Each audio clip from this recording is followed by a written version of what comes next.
Bonjour à toutes et tous, je m'appelle Juliette Massard, je suis docteure en psychologie du travail chez OnePoint et aujourd'hui, dans ce nouveau Tech Pop, nous allons parler d'adoption de l'intelligence artificielle.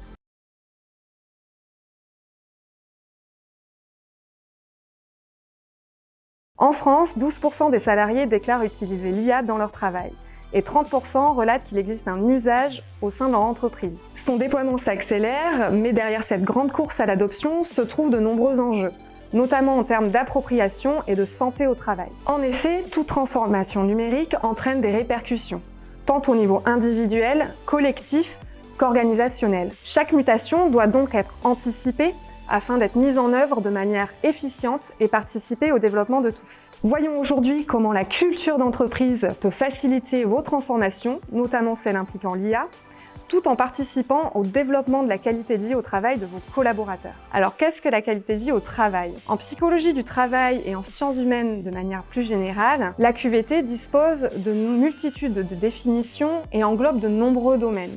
Cela peut être déroutant, mais je vous propose de retenir l'essence de cette notion. Les chercheurs s'accordent sur le fait que la qualité de vie au travail renvoie aux conditions favorables de l'environnement de travail. Celles-ci entraînent des conséquences positives sur le plan individuel et organisationnel. Ces conditions favorables peuvent être regroupées sous plusieurs dimensions. L'ANACT, par exemple, propose 6 grandes dimensions mobilisables. Globalement, la QVT renvoie aux conditions de travail des salariés, à leur capacité à s'exprimer et à agir sur leur activité. Toute démarche de développement de la qualité de vie au travail se veut participative, c'est-à-dire qu'elle doit associer les salariés aux différentes initiatives. Pourquoi? Car la QVT, c'est avant tout une question de subjectivité.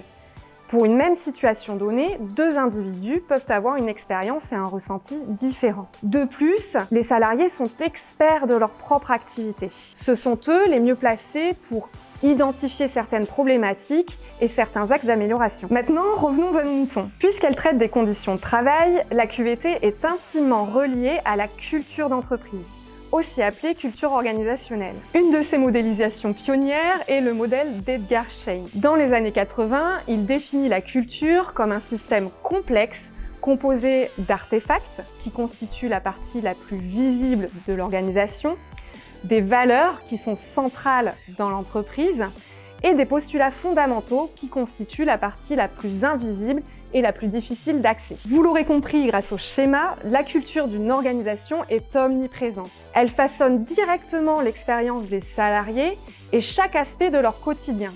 Elle peut créer un climat de motivation et de collaboration, ou au contraire favoriser le stress et la démotivation. La science montre que la culture peut influencer entre autres la capacité à innover, la flexibilité et la créativité au sein des équipes. Un ensemble d'éléments qui peuvent donc freiner ou favoriser l'adoption des technologies. Maintenant, comment faire de la culture un levier pour l'adoption de l'IA? Dans un premier temps, une réflexion approfondie sur les conditions de travail et l'activité réelle des salariés est indispensable. Il ne s'agit pas seulement d'intégrer une nouvelle technologie, ni d'adopter une nouvelle culture, mais bien de comprendre en amont dans quel contexte elle va s'insérer.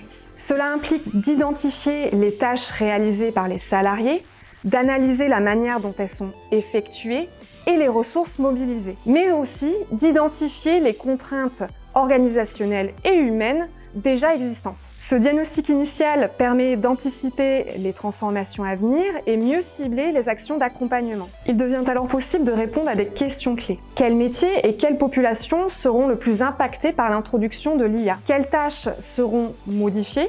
Quels bénéfices attendons-nous de l'IA? Et quelles nouvelles contraintes peut-elle générer? Pour que l'introduction de l'IA soit perçue comme une opportunité et non comme une menace, voici quelques exemples d'axes stratégiques à privilégier et à ancrer dans la culture de votre entreprise. Là encore, je vous recommanderais que d'impliquer vos collaborateurs dans vos démarches. Plusieurs actions autour de la formation peuvent être réalisées. Expliquez le fonctionnement de l'IA de manière accessible. Mettez en place des formations adaptées aux différents métiers. Sensibiliser aux biais algorithmiques et aux enjeux éthiques de l'usage de l'IA. Ensuite, la transparence est un axe à privilégier. Qui utilisera l'IA et dans quel but? Quelles données seront collectées et analysées? Assurez-vous également de la présence d'un arbitrage humain derrière les décisions générées par l'IA. Pour finir, pensez à développer une culture collaborative autour de l'IA. Impliquez vos équipes dans la définition des usages et mettez en place un système de feedback continu pour permettre une meilleure intégration de ces outils. Vous l'aurez compris, l'IA ne doit pas être imposée aux collaborateurs, mais bien intégrée avec eux. Voyez l'arrivée de ce nouvel outil comme une opportunité de redéfinir collectivement vos façons de travailler, de dialoguer et d'innover. Une organisation qui place la culture du dialogue et de l'apprentissage continu au centre de sa transformation numérique maximise ses chances de succès tout en préservant et en développant la qualité de vie au travail de ses collaborateurs. Si vous voulez en savoir plus sur la culture organisationnelle, je vous invite à découvrir mon article sur le site de OnePoint. N'hésitez pas à poster vos commentaires et à réagir sur cette vidéo, je me ferai un plaisir de vous répondre.